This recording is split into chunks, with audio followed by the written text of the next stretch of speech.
Paz, meus queridos, tudo bem? Um pouco demorado para sair esse vídeo, mas saiu, né? Eu estava com algumas coisas para resolver, algumas coisas burocráticas, administrativas, mas enfim. Vamos lá para o último capítulo de 1 Coríntios, né? O último capítulo dessa carta de Paulo à igreja de Corinto, né? A carta, ela começa, o capítulo 16, ele começa com uma resposta, né?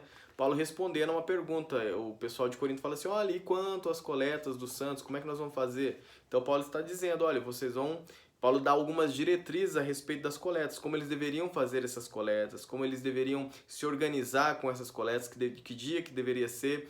Ele explica isso já na igreja da Galácia, né? E ele explica novamente para a igreja de Corinto. A mesma ordem, a mesma diretriz, os mesmos ensinamentos que ele dava em uma igreja, ele também apresentava em outra igreja, né? Paulo, ele fala isso em suas cartas, né? Que aquilo que ele ensina num lugar, ele ensina em outro lugar também, né? Então, esse versículo 1 e versículo 2, Paulo está somente organizando ali a forma da coleta dos dízimos e ofertas. Eu falo dízimo, meus queridos, por conta do versículo 2 que diz assim, olha: cada um de vós ponha de parte em casa conforme a sua prosperidade. Então eu entendo que ele está falando que conforme a prosperidade, proporcionalmente seria a sua coleta. Então eu entendo que possa ser ali o dízimo que ele esteja falando, né? O versículo 3 e o versículo 4, Paulo, você vai perceber que a coleta desses dízimos e ofertas não era para sustento de Paulo. Na verdade, eles enviariam a Jerusalém, né? E o que eu entendo? Eu levantei 3 pontos do porquê, do motivo deles estarem enviando essas ofertas a Jerusalém. O primeiro motivo que eu compreendo é que Jerusalém, de certa forma, compartilhou das bênçãos espirituais com aquele povo, né? Compartilhou de Cristo com aquele povo, né? Jesus não tinha passado por lá, né? E eles então levam a fé deles até aquele lugar. Então talvez seja uma gratidão por compartilhar dessas bênçãos espirituais, de pregar o evangelho, de fazer com que o evangelho chegue até eles, né? O evangelho de Cristo Jesus. O segundo motivo talvez seja porque houve a perseguição em Jerusalém. Atos 8.1, você lê Atos 8.1, você vai perceber que houve perseguição e foram dispersos os discípulos por toda a Judéia e Samaria, somente os apóstolos ficaram em Jerusalém, e por acontecer isso, talvez tenham perdido seus empregos, talvez tenham sido banidos de alguns lugares, estavam passando dificuldades financeiras, fome provavelmente, né? Passando dificuldades financeiras, e eu digo fome. Então eles estavam levando essas coletas para esse pessoal que havia passado por essa perseguição. E também o terceiro motivo é a fome em si mesmo, que Ágabo, em Atos 11:28, ele prediz isso, né? Ele diz que haveria fome por toda a terra, por todo o mundo. Então, pode ser por esse motivo também que eles estavam compartilhando das suas bênçãos financeiras com outro povo, com Jerusalém, para que eles pudessem se alimentar, né? Uma coisa que vocês vão perceber, meus queridos, é que a coleta, quando ela é enviada a Jerusalém, ali no versículo 3, você vai perceber que há uma organização para que essa coleta chegue a Jerusalém, né? Paulo envia cartas, né? E se acaso precisasse, ele também iria com esse povo, né? Para chegar a Jerusalém e deixar essas ofertas lá. O que eu percebo é o seguinte: há uma organização a respeito da coleta de dízimos e ofertas, né? Não se pode, tá aqui, pastor, ó, toma meu dízimo, toma minha oferta. Tá aqui, ó, pega aí. Tal. Não, tem que haver uma organização. Por quê? Porque nós evitamos qualquer resquício de corrupção ou qualquer mal entendido ou má interpretação de algo. Então, é necessário ser organizado por conta disso, né? Porque senão daqui a pouco o pessoal tá falando: olha, aquele dinheiro que eu entreguei pro pastor, ele repassou? Ele passou para a igreja? Ele não sei. Então, isso nós podemos trazer para os nossos dias, né? Então, o dízimo e a oferta recolhida, ele deve ter uma organização, um controle, pessoas responsáveis para cuidar dessas coisas. Desde a época de Paulo já havia essa organização, então nós, como cristãos, devemos nos organizar também nessa área, principalmente nessa área, para evitarmos, né, qualquer tipo de corrupção, na verdade, né? Ou qualquer pensamento que possa atribuir culpa a alguém, né?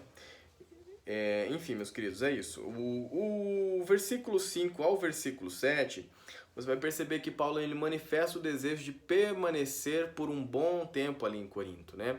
Ele diz assim, olha, eu vou passar pela Macedônia, né? Primeiro eu vou lá, aí depois eu vou aí. Né? O que, que eu entendo? Que ele teria que ir para Macedônia, ele poderia vir primeiro a Acaia, ali, a região da Acaia, onde Corinto se encontrava? Poderia. Mas ele falou assim, eu quero ficar um bom tempo com vocês. Então, primeiro ele vai à Macedônia, resolve todas as suas situações, depois ele desce para Acaia, para Corinto, sem compromisso, né? Sem compromisso eu vou ter que sair já, né? Sabe quando você vai na casa de alguém com compromisso depois dessa visita? Daí você dá lá 5 minutos, você olha pro relógio e fala, rapaz, eu tô atrasado, eu preciso resolver uma outra situação. Então eu vejo isso. Paulo primeiro ele vai resolver seus problemas para depois descer a Corinto, né? E o que eu entendo é que talvez ele tenha passado por Corinto anteriormente, só que de uma maneira rápida, porque no 7 ele diz assim, ó, porque não quero agora ver-vos apenas de passagem. Talvez ele tenha visto aquele povo de passagem, né, um outro dia, um outro momento que ele estava também ali na Macedônia, né?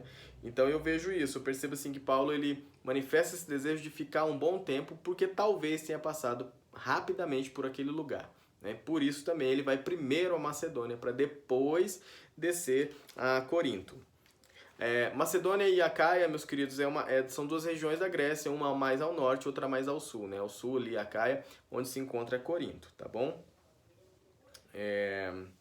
O versículo 8 e o versículo 9, você vai perceber ali que Paulo está dizendo, olha, eu vou ficar um bom tempo em Éfeso.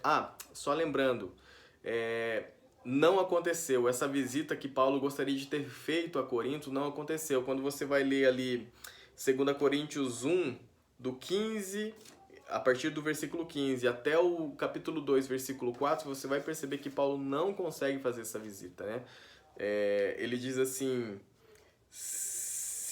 no versículo 7, pois espero permanecer convosco algum tempo se o Senhor o permitir. Então o Senhor não permitiu que ele ficasse em Corinto. Ou ele passasse por Corinto. Na verdade, ele não passou por lá. É o que diz ali, como eu disse, 2 Coríntios 1, a partir do versículo 15 até o capítulo 2, do versículo 4. Né? Então, o versículo 8 e o versículo 9, Paulo ele está em Éfeso escrevendo essa carta, né? Então ele diz que ele vai ficar um bom tempo ali em Éfeso também, né? E ele diz assim, como um bom evangelista, ele não queria perder a oportunidade de anunciar a Cristo, né? Ele diz assim, ó, no 9, porque uma porta grande e oportuna para trabalho se me abriu. Então ele, como um bom pregador do Evangelho de Cristo, como um bom evangelista, ele não queria perder a oportunidade de pregar o Evangelho naquele lugar. Então ele fala assim, olha, vou ficar em Éfeso até o Pentecoste por conta disso. Abriu-se uma porta muito grande e eu não posso perder essa oportunidade, né? E aí ele diz assim no final do 9, e há muitos adversários. Provavelmente esses adversários que Paulo estava enfrentando, eu acredito que sejam aqueles artesãos de Atos 19, do 23 ao 34, você lê lá, você vai perceber que existiam alguns artesãos lá que estavam tumultuando a cidade por conta dos cristãos que estavam lá, né? Então, eu acredito que sejam esses os muitos adversários que Paulo estava dizendo, né? Versículo 10, Paulo ele pede para que Timóteo seja bem recebido naquela cidade, né? Quando eu leio isso, eu penso assim que Paulo já sabia o que acontecia naquele lugar, né? Por conta da carta que havia sido levada para ele, né? Uns dizendo eu sou de Apolo, eu sou de Paulo, eu sou de Cefas, eu sou de Cristo. Então eu acredito que Paulo já sabia que havia divisões, que havia problemas e também havia muita soberba e arrogância da parte daquele povo. Então eles falam assim, olha gente, sejam receptivos com Timóteo, né? Cuidem bem dele, tratem bem ele, né? Recebam bem ele. Ele é um pregador do evangelho, assim como eu, né? Ele trabalha na obra do Senhor, assim como eu. Então, tenham compaixão dele, tratem bem ele, né? E no versículo 10, versículo 11, ele diz assim, ó, ninguém pois o despreze, mas o encaminhai-o em paz para que venham ter comigo, visto que espero com os irmãos. Então, assim, olha, tratem ele bem, não despreze ele, depois envie ele de volta, porque nós estamos esperando ele aqui. Quando ele fala em enviar ele de volta, meus queridos, eu entendo que Paulo está falando a respeito de abençoe ele financeiramente para que ele possa chegar até aqui sem dificuldades, né? Ele diz isso também no versículo 6, acabou passando, né? ele diz assim, olha, para que me encaminheis nas viagens que eu tenha de fazer. Ou seja, Paulo, ele não espera nas pessoas um recurso financeiro. Você vai perceber isso, que ele sempre trabalhava, né? Mas ele acreditava no amor que movia o coração daquelas pessoas e esperava assim, olha, se vocês puderem, me encaminhem, né? Me dê condições de chegar até a cidade que eu devo ir, me dê condições de não passar dificuldades durante o caminho, durante o percurso, para chegar na próxima cidade, né? Então eu acredito assim que mesmo Paulo não esperando, não aguardando o recurso financeiro vindo daquelas pessoas, ele ainda tinha fé que aquelas pessoas seriam tocados pelo Espírito Santo e abençoaria a obra do Senhor, né? Assim como com ele, né, no versículo 6, bem como também com Timóteo, aqui no versículo 11. Olha, visto que encaminhai-o em paz para que venha ter comigo, né? Então ele está falando, olha, gente, ajuda Timóteo aí financeiramente, né? No versículo 12, acerca do irmão Apolo, ele fala assim, olha, eu tenho falado para ele ir ter com vocês, mas ele disse que ele não vai, é mais ou menos isso que está dizendo o versículo 12, mas quando tiver oportunidade ele vai, quando der certo ele vai. Eu entendo assim que possivelmente, provavelmente, assim como o versículo 1 foi perguntado a respeito da coleta, aquele pessoal de Corinto também perguntou a respeito de Apolo. Apolo estava em Éfeso nesse momento, né? Então, eu acredito que eles perguntaram para Paulo a respeito de Apolo. Apolo, que a gente tanto ama, não vai vir com a gente aqui, não vai nos visitar, não vai ficar um tempo aqui com a gente, né? E Apolo, ele não quer ir a Corinto, e eu encontro 3 justificativas também para ele não ir a Corinto, né? Eu coloquei aqui, levantei 3 pontos que podem ser o porquê de Apolo não querer ir a Corinto. O primeiro ponto é que Apolo realmente estava ocupado e não tinha como ele ir a Corinto naquele momento, né? Pode ser que ele estava ocupado. O segundo ponto é que a igreja de Corinto era uma igreja com muitos problemas e Apolo não queria ir lá ter que resolver essas situações. Ele sabia dos diversos problemas que havia dentro daquela igreja e ele falou assim, eu não vou lá não, dá muita dor de cabeça. Né? E um terceiro ponto é que Apolo não queria incitar mais divisão dentro da igreja, né?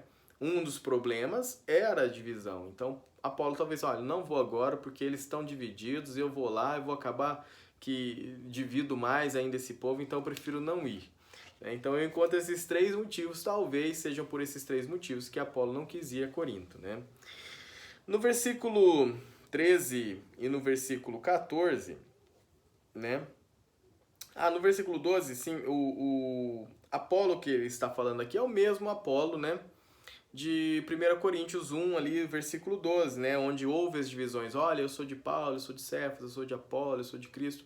É esse mesmo Apolo que eles estão pedindo, né? Apolo era referência naquela cidade. E falou assim, olha, será que ele não vem para ficar aqui um pouquinho com a gente? Então, é o mesmo Apolo do início da carta de 1 Coríntios, né? Ele não quis ir para lá novamente. Ele achou que não era o momento dele ir na cidade novamente.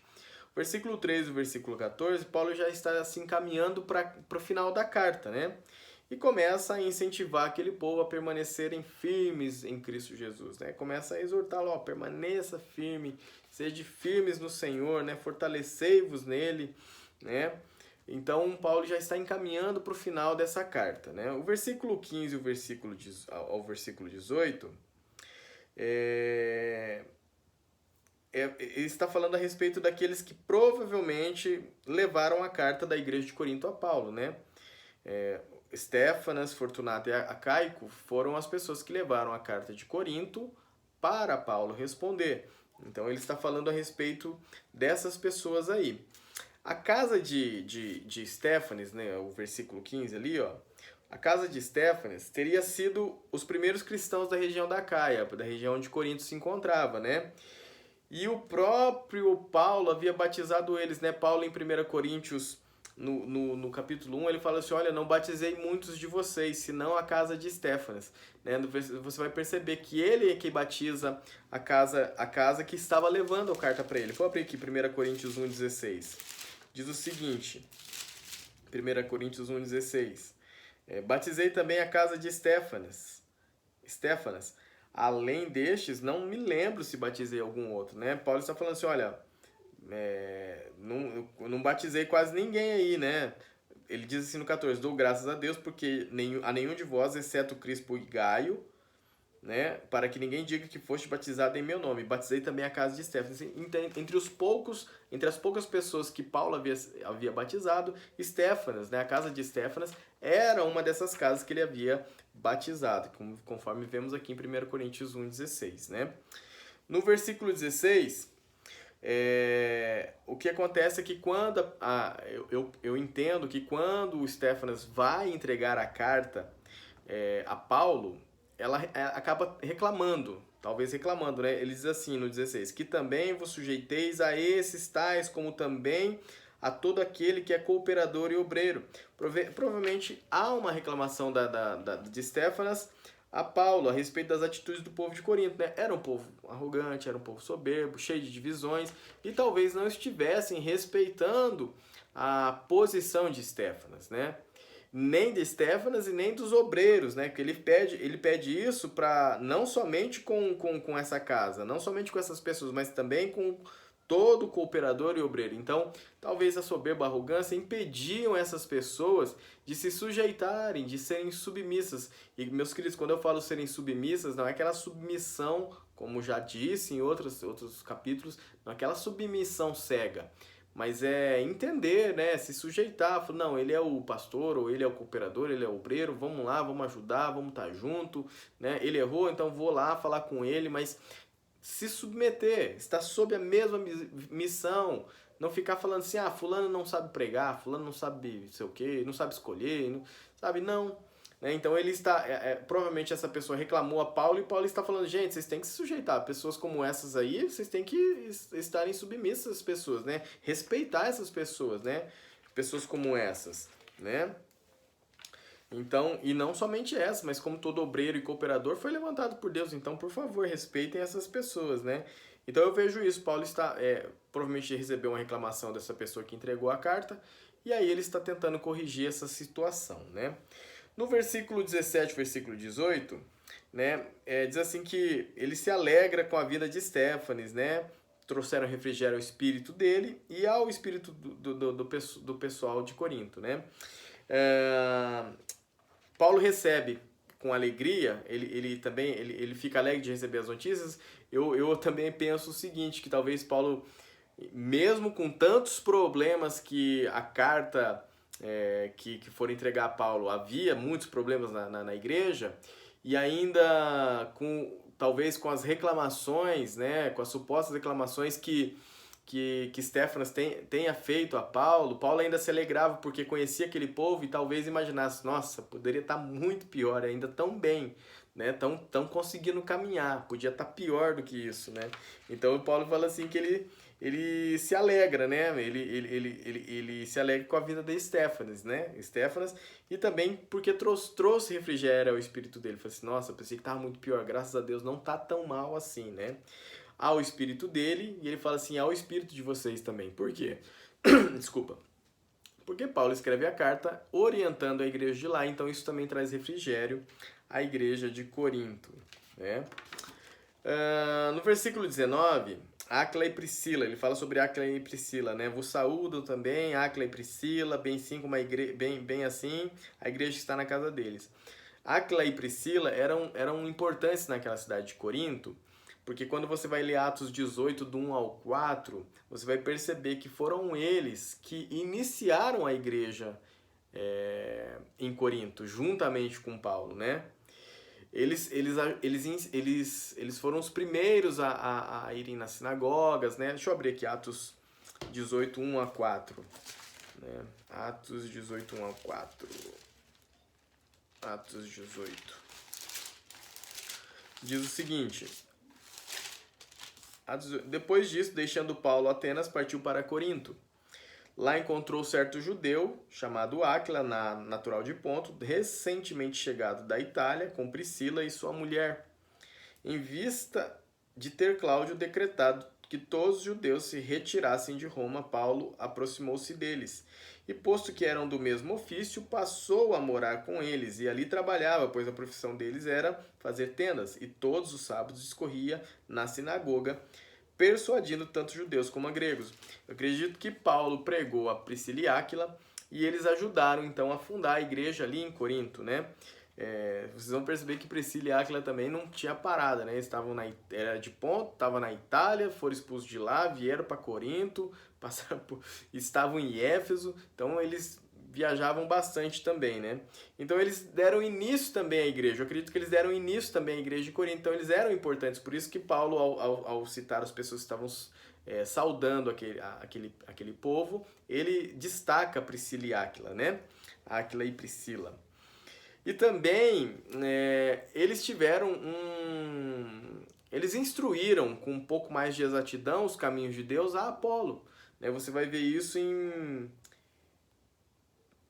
1 Coríntios, deixa eu ver, Atos 18, 24. Atos 18, deixa eu ler aqui, só confirmar se é Atos mesmo, tá, meus queridos? Atos 18.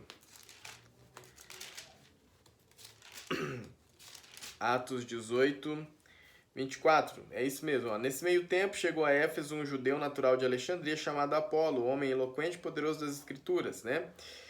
E você vai ler, leiam lá, né, para não ficar tão comprido, mas Atos 18, do 24 ao 28, você vai perceber que Priscila e Áquila, eles ensinam com um pouco mais de exatidão os caminhos de Deus, né? Apolo conhecia Jesus Cristo, mas só conhecia o batismo de João, então eles vão lá e ensinam um pouco melhor a Apolo, né? Então eles eram muito importantes, Priscila e Áquila eram muito importantes mesmo. Do 19 ao 24, você vai perceber que são as saudações finais e a bênção, né? No 20, fala-se do ósculo santo, que é um beijo, né? Um gesto de afeição, de carinho, né? Não tem nada de homossexualismo, não tem nada de promíscuo, não tem nada disso. É um gesto de carinho, de afeição, né? Quando você cumprimenta alguém com um beijo no rosto, né? 21. Toda a carta aqui de 1 Coríntios foi escrita por uma pessoa. Paulo, então, ele vai lá e assina para validar a carta, né? Ele está dizendo, olha, no 21 ele diz assim, a saudação escrevo a eu, Paulo, de próprio punho, né? 22, diz assim, se alguém não ama ao Senhor, seja anátema. Eu não entendo que ele está amaldiçoando, jogando uma praga sobre alguém que não ama a Cristo, mas eu entendo que ele está constatando o fato, se você não ama a Cristo, você é maldito, né? Porque você não encontrou redenção, mas você está perdido, a tua eternidade será o inferno e não será o céu. Então, se você não ama Cristo, você já é maldito, né? Você já é anátema, né? Então ele não está amaldiçoando, mas eu creio que ele está constatando um fato, né? E no 21, no 22 ainda ele diz Maranata, né? Maranata você deve ter ouvido em vários lugares. Se você não sabe, Maranata significa assim, olha, nosso Senhor vem ou nosso Senhor chegou, né? Eu creio que era o desejo de Paulo, né? Toda vez que nós falamos Maranata, é o nosso desejo de que Cristo volte rapidamente, né? Que Cristo volte, que Cristo venha buscar a sua noiva, que Cristo venha nos buscar para vivermos a eternidade com Ele, né? O 23 e o 24 é a bênção do apóstolo Paulo. Meus queridos, assim se encerra esse capítulo 16, a primeira carta aos Coríntios, né? Escrita por Paulo. Né? Espero que vocês tenham entendido. Se acaso ficou alguma dúvida, por favor, nos procure, entre em contato conosco. A gente compartilha o que a gente sabe, não sabemos tudo, e por isso gostaria que você também compartilhasse conosco aquilo que você conhece da Bíblia. Amém? Deus abençoe vocês.